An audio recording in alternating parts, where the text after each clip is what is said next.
Performing and visual arts affect the way we interact with life. Our world would be void of beauty and progress if it wasn't a part of us. Punk has and will continue to unite people through an appreciation of self-expression. Punk of the 70s and 80s sparked a cultural revolution and a turning point in social attitude of doing it yourself in addition to getting up and finding the wrongs in the world.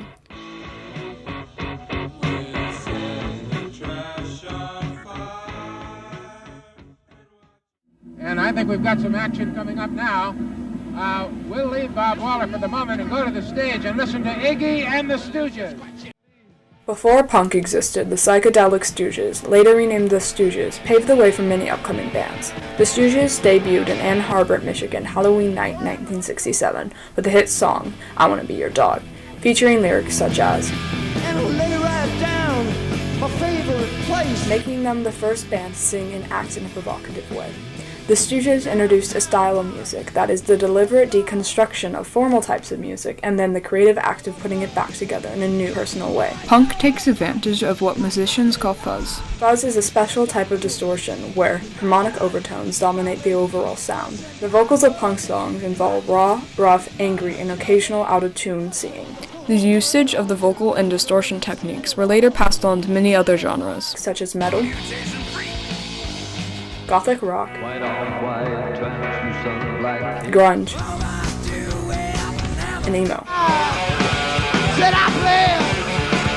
Besides their new sound, the Stooges popularized the usage of stage theatrics of sexual and vexed themes introduced by Screaming Jay Hawkins in his live performances of his song I Put a Spell on You, released in 1956. Punk theatrics would often disregard the safety of themselves and others, frequently ending in bloody sights. The Stooges' lead singer, James Newell Ostenberg, under the stage name of Iggy Pop, started a peculiar trend of smearing peanut butter all over your body and then proceeding to throw it at the crowd during live shows.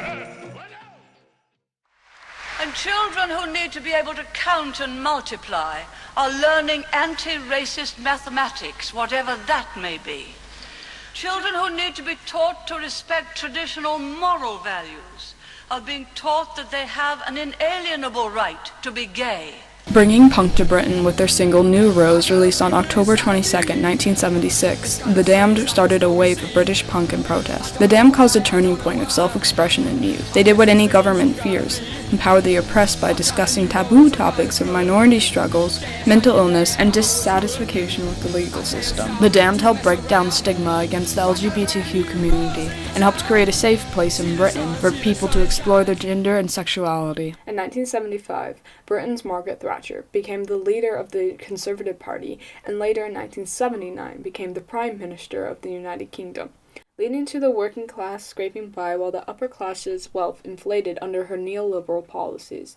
Neoliberalism is defined as an approach that favors free market capitalism, deregulation, and reduction in government spending. Her efforts of making the country of her dreams gave way to Britain's government's archenemy, punk rock. Products of Vivienne Westwood's and Malcolm McLaurin's desire for money, the Sex Pistols started a new turning point in punk. Their pretentious ways and use of vulgar language gave way to bans on TV programs and even countries. The sheer hate from the majority of punks caused them to have a huge influence in the DIY aspects of fashion and music, despite the fact that they stood for the opposite. Their bassist, Sid Vicious, invented a worldwide phenomenon called the mosh pit, or pogo. The Bromley contingent, and I invented a dance that would involve being able to knock them all over the fucking 100 Club. So I just used to throw myself about, leap up like horizontal and sideways, just like boing, boing, boing, boing. You'd like land on them and smash them into the floor. Considering the probability of receiving minor or sometimes major injuries, it wasn't uncommon for drugs such as speed or methamphetamine to be present during shows. Damn it, somebody give me a beer. A beer, damn it, a beer. Tell me, how is it that you're always getting hurt? Well, first I did it on purpose. Yeah. To keep from being bored. I came down the stairs to do an encore, and then I jumped on half a broken glass like that, and I had to get like 30 stitches. Darby, pick up the mic. The mic. Why do you get so loaded to perform? Because that way I don't feel myself getting hurt. I mean, it's scary out there. Because when we play, we're right down there in the audience, and there's lots of creeps out there. And there's lots of people that have grudges against us now, too. And so if I didn't get loaded, I'll be able to do it. Garrett, this mic's not working. So tell me why you don't sing into the mic, Darby. Just don't pay attention. I'm too loaded. Punk was reaching its monotony plateau in the 1980s. Based in Los Angeles, California, the Germs emerged as the first hardcore punk band. Hardcore is a more fast, political, and aggressive version of punk. Punk has and always will be about self-expression and individuality. The Germs are prime examples of this. Not knowing how to play their instruments, no one had ever heard something quite like them, but they still got their word out, making them one of the most influential bands in the underground scene. Band name or like My name is Cassandra Russin. The question I was asked is, what is my name? My name is Caleb Russin. The question I was also asked was, what is my name? My name is William Henry Lee. The question I was asked was, what's my name? My name's Darren McCovey. Brain Dead Rejects. The name of the band is Brain Dead Reject. Usually people say BDR sucks. Erotic. Sexy, bad, but I think Words that we would use to describe our band are. as a general umbrella word is punk, because we get a lot of influences from a lot of the time span of punk. Very much the 80s hardcore, like Minor Threat is a huge inspiration. Very much. For what we want to sound like. In the LA scene of the 80s, you know, the Germs and just like that whole, like we got everybody was just going really hard at that time, you know, yeah, Darby suicidal crashed tendencies. a little too hard. Yeah. You know, that's true. Does anyone have a BR? You can still fuck up and be yourself, and no one will and it's fun. I literally care. At Blondie's, I started spinning on the floor and my bass came unplugged. Yeah. Oh, and then people start cheering harder when I got unplugged. Yeah, very much a genre where you can be yourself.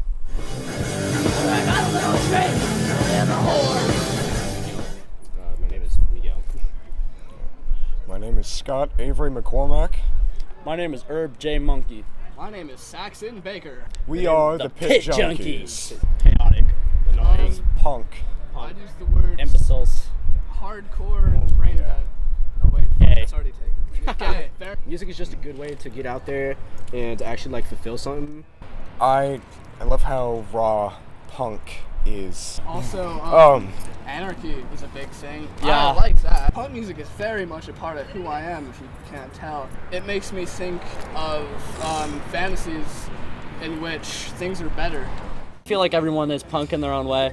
Punk music should not be defined by the sound, but the message behind the words. As long as there have been humans, there has been rebellion, and that will never die. It's embedded into our DNA at this point. For here and now, this is a place where I get my anger out.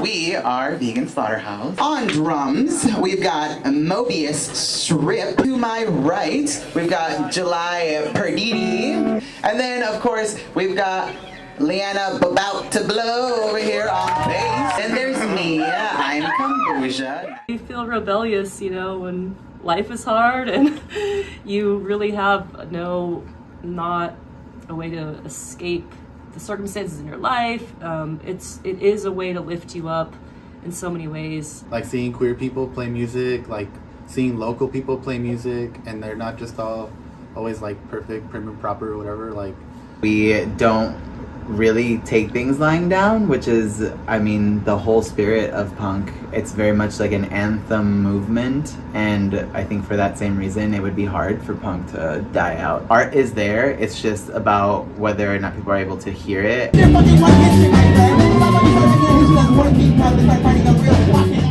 In the late 70s, post-punk emerged as a gothic counterpart to punk. It continues to flourish and develop today. Post-punk, which includes popular bands such as Joy Division, Siouxsie and the Banshees, and The Cure, is a more sad than angry version of punk. It often focuses on the more mournful aspects of life while still protesting oppression in an anti-establishment way. Post-punk is often overlooked in the punk community as it isn't as energetic and fast as the original punk sound, but it still is just as important to the movement. Breaking down physical and social walls since the 60s, punk has its foot in every youth movement to come, challenging social and political norms. Punk forever pursues the progression of the rights of minorities, including people of color, the LGBTQ+ community, those with mental health issues, and the working class civilians. Punk's ability to adapt and evolve with times will solidify it as a movement to never see its end.